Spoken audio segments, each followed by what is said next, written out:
Okay, good morning, everyone. First off, I know many of you want to know already about the horrible attack that we have heard of that took place in Ankara, in Turkey today. We do expect a statement on this later, but I don't have it for you right now. But certainly, as you might expect, we condemn this violence and we express our condolences to all the victims of this horrific attack. Turning to the situation in Gaza, the Office for the Coordination of Humanitarian Affairs warns that Palestinians in North Gaza Governorate are experiencing extreme suffering as this Israeli siege there continues. OCHA says there are harrowing levels of death, injury, and destruction in the north. Civilians are trapped under rubble. The sick and wounded are going without life-saving health care. Families lack food. Their homes have been destroyed. They have no shelter, and nowhere is safe. International humanitarian law demands that civilians have the essentials they need to survive. That's food, shelter, medical care, and other critical assistance. OCHA appeals once again for rapid, unimpeded humanitarian relief, which must reach civilians in need. Our partners on the ground report that 2 water stations in North Gaza have stopped operating due to the lack of fuel.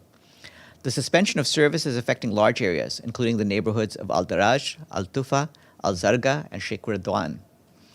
A request earlier this week to deliver 23,000 liters of fuel to North Gaza Governorate was denied by Israeli authorities. From the 6th of October through yesterday, several attempts to get fuel to Gaza Governorate were also denied. Another mission was impeded and therefore unable to be accomplished. The UN and our partners have also been compelled to postpone the polio vaccination campaign in northern Gaza due to the escalating violence, intense bombardment, mass displacement orders, and the lack of assured humanitarian pauses across most of the north. This final phase of the vaccination effort was supposed to begin today with the aim of reaching more than 119,000 children across northern Gaza. The current conditions, including ongoing attacks on civilian infrastructure, continue to jeopardize people's safety and movement in northern Gaza, making it impossible for families to safely bring their children for vaccination and for health workers to operate. It's imperative to stop the polio outbreak in Gaza before more children are paralyzed and the virus spreads. To interrupt transmission, at least 90% of all children in every community and neighborhood must be vaccinated. The vaccination campaign must be facilitated in the north through the implementation of humanitarian pauses. Our humanitarian partners say that all logistics, supplies, and trained personnel were prepared to vaccinate children across the north with their second dose of the polio vaccine. However, given that the area currently approved for temporary humanitarian pauses was substantially reduced in geographic size from the previous round of the vaccination campaign and is now limited only to Gaza City, many children in northern Gaza would have missed out on a second dose. We and our humanitarian partners continue our efforts to get assistance to people in northern Gaza. On the 15th of October, the World Food Programme was able to deliver 1 convoy into Gaza City. However, the Israeli siege on North Gaza Governorate has prevented the agency from reaching people there for the past 3 weeks. WFP warns that September and October saw some of the lowest levels of humanitarian aid entering Gaza since late 2023, alongside a drastic reduction in commercial cargo. In October to date, only 20% of the agency's operational food needs have entered Gaza. A drastic shortage of supplies across Gaza has almost halted general food distribution. WFP says very limited aid supplies have entered the south due to insecurity at the Kerem Shalom crossing point. There's a critical need for a safe and enabling environment for humanitarian operations and convoy movements into and within Gaza. Intense strikes by the Israel Defense Forces into Lebanon and by Hezbollah into Israel continued over the last 24 hours. The IDF struck various locations in Beirut, as well as Bekaa, Jazin, Mount Lebanon, Nabateh, Sidon, and in the UNIFIL area of operations. Today, the IDF issued a displacement notice designating a large area within the city of Deir, inside UNIFIL's area of operations, which was then subsequently hit by numerous airstrikes. Hezbollah continued to fire rockets into northern and central Israel, including towards sites near the Blue Line. Yesterday, UNIFIL detected 1,028 trajectories of projectiles across the Blue Line, the majority originating from south of the Blue Line, targeting areas including Al-Khawza, Aitarun, Markaba, Talusa, Etaibe, El Qiyam, Kafar Kela, and 82 trajectories of projectiles were recorded from north of the Blue Line. The mission also continued to record a high level of violations of Lebanese airspace. The mission reports that the ongoing hostilities in its area of operations are continuing to affect the safety and security of peacekeepers and their ability to implement UNIFIL's mandate. Yesterday evening, UNIFIL observed the impacts of airstrikes near its headquarters and the Green Hill area close to Al Naqoura, causing some damage. After midnight, 2 UNIFIL vehicles engaged in a medical evacuation encountered a roadblock during their operation near Yarin. The convoy was then subjected to small arms fire, resulting in damage to one of the vehicles, which had to be left at the location. The team managed to safely extricate themselves from the scene without any casualties. Yesterday, Lebanon's Ministry of Public Health announced that at least 63 individuals were killed and 234 were injured in Israeli attacks across Lebanon in the preceding 24 hours. We condemn the rising toll on civilians and civilian infrastructure and civilian loss of lives. We remind all parties on the ground of their obligations under international law to respect and protect civilians and civilian infrastructure. We again remind the parties of their obligations to ensure the safety and security of UN personnel and to respect the inviolability of UN premises at all times. UN peacekeepers continue to remain in their positions despite the very challenging situation. UNIFIL continued supporting the Lebanese Red Cross, and assistance was also extended to the Lebanese civil defense.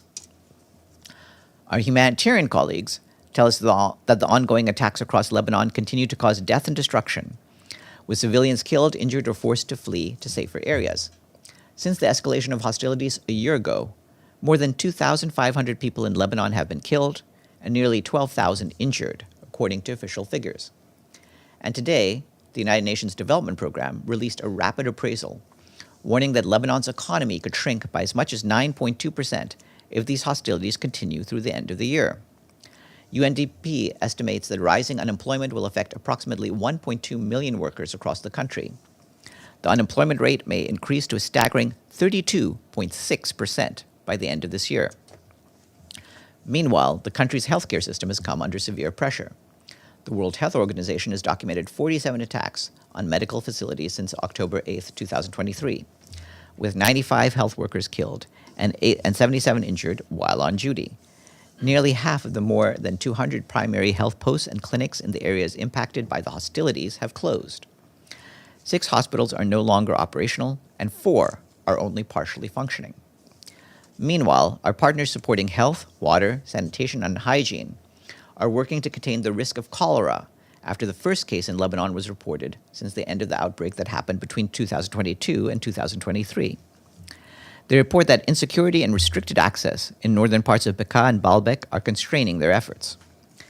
For its part, UNICEF has warned that the ongoing bombardment is also impacting water infrastructure, with at least 28 water facilities damaged, affecting supplies for more than 360,000 people, primarily in southern Lebanon. Across the country, nearly 1,100 shelters for people displaced within Lebanon have been opened and now host more than 191,000 people, approximately 1/4 of people displaced inside the country. Over 900 of these shelters, that's 82%, are already full. The highest concentration of collective shelters is in Beirut and Mount Lebanon Governorate. The UN Relief and Works Agency is operating nearly a dozen emergency shelters across Lebanon, with more than 3,700 displaced people registered there to date. As hostilities continue, we and our partners are doing everything possible to support people in need across the country. The World Food Programme is providing hot meals, food parcels, fresh bread, sandwiches, ready-to-eat parcels, and emergency cash assistance. WFP is also setting up kitchens and hot meal operations in northern and central Lebanon to prepare light meals for people seeking safety in shelters. In Syria, UNHCR is supporting the transport of the most vulnerable families arriving in Syria from the borders to their destinations inside Syria. More than 32,000 individuals were able to reach their intended destinations inside Syria as a result of the service. UNHCR and its partners are distributing core relief and winter items for them. And we have a quick update from the Office of the Special Envoy of the Secretary General for Yemen, Hans Grunberg. A series of political dialogues with Yemeni actors were held in Amman, Jordan, as part of the ongoing efforts to build momentum towards a peaceful and inclusive resolution to the conflict in Yemen. These meetings have so far included discussions with representatives of the Rashad Party, the Nasrite Party, and the Yemeni Socialist Party, as well as civil society groups. Regarding the political process, there was a strong call to address the root causes of Yemen's conflict through a phased approach to the transition process, focusing on restoring state institutions and ensuring the withdrawal of armed groups. More discussions will follow in the coming weeks and into 2025 with Yemeni political parties and entities and Yemeni civil society groups, including youth, women, and marginalized people. The Secretary General is in Kazan in the Russian Federation, where he is attending the BRIC summit. He will address the summit tomorrow and will discuss how September's Summit of the Future offered a roadmap for strengthening multilateralism and advancing peace, sustainable development, and human rights. We'll provide the transcript once he delivers his remarks. The Deputy Secretary General, Amina J. Mohammed, arrived in Washington, D.C. this morning to participate in the IMF World Bank annual meetings. She spoke alongside Prime Minister Mia Mottley of Barbados at the Rockefeller Foundation event on driving innovation in the international financial architecture. Later this afternoon, the Deputy Secretary General will deliver remarks at the 12th ministerial meeting of the Coalition of Finance Ministers for Climate Action.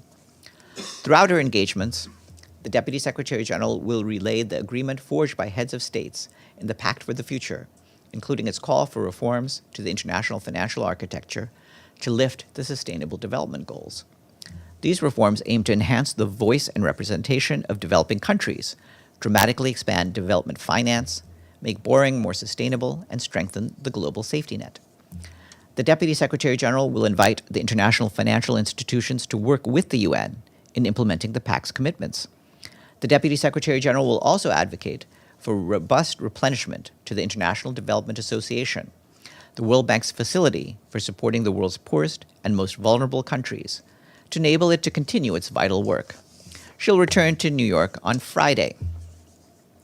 This morning, Valentin Rugwabiza, the head of the UN Multidimensional Integrated Stabilization Mission in the Central African Republic, known as MINUSCA, briefed Security Council members. She said there is positive momentum and opportunity stemming from the dialogue between the government and active armed groups, as well as the progress made in the implementation of the political agreement.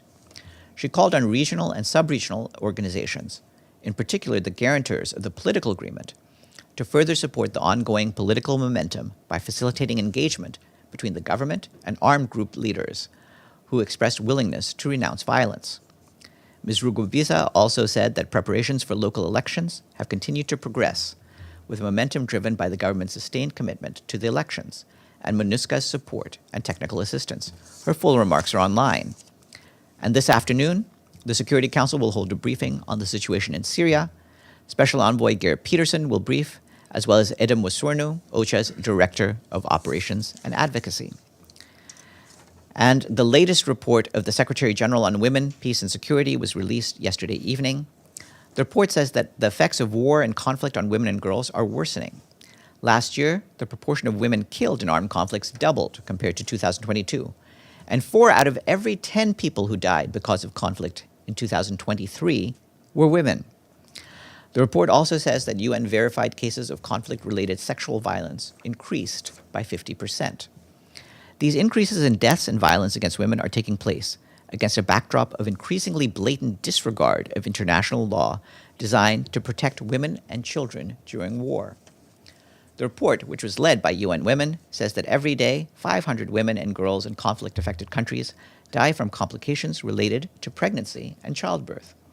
By the end of 2023, 180 women were giving birth every day in Gaza, most without necessities or medical care. You can find the full report online. That's it for me. Are there any questions? Yes, Edie. Thank you, Farhan. On the Secretary General's meetings and visit to Kazan, it's been reported that he received a warm welcome from Russian President Vladimir Putin. And I wonder if you could tell us whether they're going to hold a bilateral and whether the issue of ceasefires in Gaza and an end to the Ukraine war might be raised. And also, these reports say that there has been some opposition to his actually meeting the Russian president. At present, obviously, we wait until meetings happen to fully confirm them, but he does intend to meet tomorrow with President Putin. During that meeting, the Secretary General will reaffirm his well-known positions on the war in Ukraine and the conditions for a just peace based on the UN Charter, international law, and the resolutions of the United Nations. He will continue to pursue his efforts to reestablish safe navigation in the Black Sea, which is critically important for global food and energy security, especially for the most vulnerable countries around the world. And you'd asked about the Middle East, and we do expect, obviously, that in his many discussions with the leaders present at the BRICS summit, he will bring up the situation throughout the region. And any comment on protests or opposition to this meeting? I think I'd describe for you the point of the meeting at the time that we were discussing this yesterday. But he's attending this BRICS summit as he did with the previous session in South Africa, and it's a standard practice that he has of attending meetings of organizations with large numbers of important member states, such as the G7 and the G20, and that's why he is participating in this one. Amelie. Thanks, Farhan. Follow up on Kazan as well. Several BRIC leaders mention their willingness to do some kind of mediation between the Russian president and his Ukrainian counterpart. I mean, how is the Secretary General receiving these offers, and is he himself ready to offer his mediation effort in the war? Thank you. I think the Secretary General is determining when the conditions are right for more direct involvement. Obviously, he stands ready when the parties are willing to offer his services, but again, he will continue to monitor and see when the situation is right. And while you've been waiting, I have the following to read to you. The Secretary General strongly condemns the terrorist attack on Turkish aerospace industries facilities in Ankara. He expresses his deepest condolences to the victims and their families, and wishes a speedy and full recovery to those injured. The United Nations stands in solidarity with the people and government of the Republic of Turkey, and you'll receive that in your emails shortly. Javier? Yes, Farhan, on Haiti. Yesterday at the Security Council, the Haitian ambassador asked for international help to stop mass deportation from the Dominican Republic. Only in October, 27,000 Haitians have been forcibly deported. 27,000. Haiti being far from a safe and secure place to return. Is the Secretary General concerned? Are these deportations a violation of international humanitarian law? Are you going to intervene with the Dominican government? Obviously, we stand against any forced movements of people, including forced deportations. This is something that the UN Refugee Agency has raised concerns with, and we expect that they will be in the lead in dealing with any concerns about this. Beyond that, I would just refer you over to our colleagues at UNHCR. Yes, Gabriel. Thank you, Farhan. There are very few journalists left in Gaza, particularly in the north. How important is it that those journalists in the north of Gaza continue to be able to do their job to document what is happening there, and who is responsible for their safety? It's crucially important for journalists to be able to do their job everywhere, including in Gaza.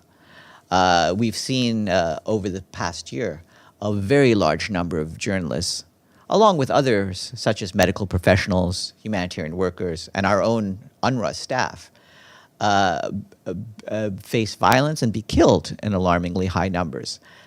They need to be protected by all of the fighting forces on the ground, and of course, we call, given the killings of the last year, we call on Israel and Hamas to make sure that reporters are spared. Farhan, in late January, the Secretary General called on Israel to take all measures within its power to prevent acts of genocide within the scope of Article 2 of the Genocide Convention. That's what the Secretary General said in late January. Nearly 11 months later, does the Secretary General think Israel has done that? He continues to have the same call as he did before, and obviously, the fact that the fighting goes on is a matter of concern. Deji. A follow-up on the situation in North Gaza. We just saw this video that Israeli IDF gathering civilians to make them live. Here is what the IDF and Israel, they described this. They said that they allow civilians to leave Jabalia in a very safe manner. Do you think this tank with gunpoints, all the civilians leaving Jabalia is like a orderly, safely manner, or is that just force displacing?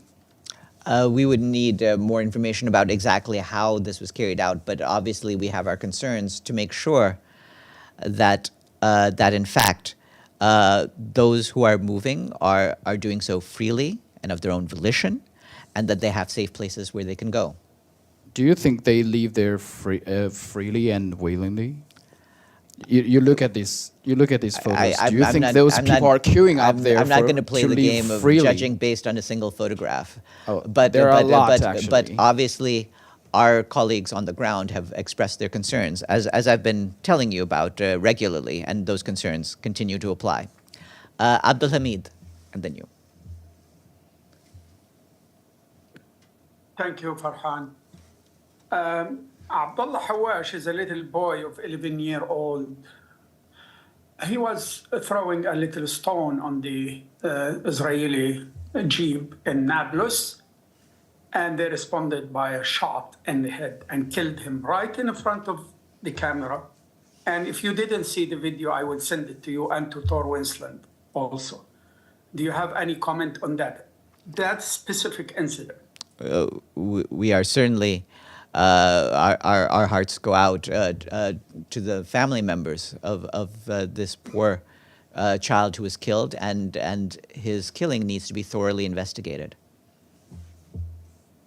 Yes, please.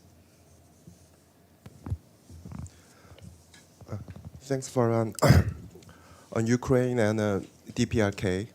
In the past 2 weeks, there have been reports from Ukraine and the South Korean governments that North Korea sent and will send its troops to Russia to fight against Ukraine.